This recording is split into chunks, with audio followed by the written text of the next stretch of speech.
Because it's a lot of hurt. I mean, there's a lot of pain.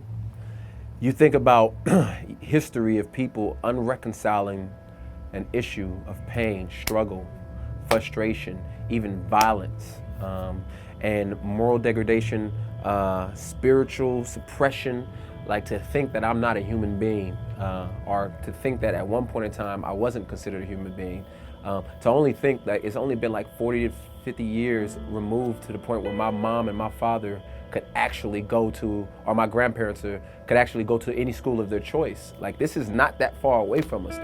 You go to certain parts of the country, people are facing this. And then there's also frustration on the other side, you know? And so when there's pain and there's conflict and there's hurt, it's hard for people to really be authentic about the issue. But the reality is that's the only way that it's resolved, is by communicating. And the problem is that we think it's going to be solved in one conversation. Like, that's a false expectation. You got to realize that this is going to take years of communication, years of reconciling.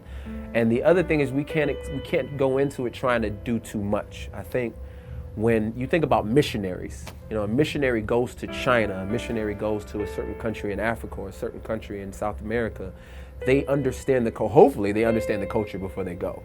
You know, they like, okay, this is how they eat. This is the kind of foods they eat. I know the language now, or at least I'm trying to learn the language. I don't go in saying, hey, you guys adapt to me, because I'm the one who has it together. You guys learn what I have to give. And so when you think about race relations, we as Americans have to understand, like, we have to treat it, especially Christians, we have to treat it like with a missionary mindset. Like, I'm going in to learn the culture. I'm going in to understand. I'm not going in to change anybody necessarily. I'm going in to understand how you operate, how you think, how you process things. And then when there's opportunity to speak into the life, you know what I mean? Build relationships so people know that there's actual love and trust there. Like, a missionary doesn't go and land somewhere and assume that they're going to have a relationship with indigenous people without building a relationship with them. And I think too often missionary or ministry leaders think they can just go into somebody's hood and just say, hey, I'm here, what's up? And it's like, well, let's build some authenticity, some connection.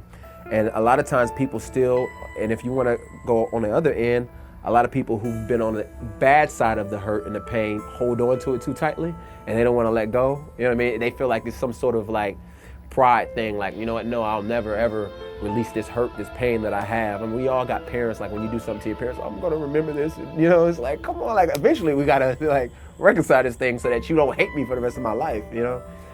And so I think those are the two spectrums that we have to work from.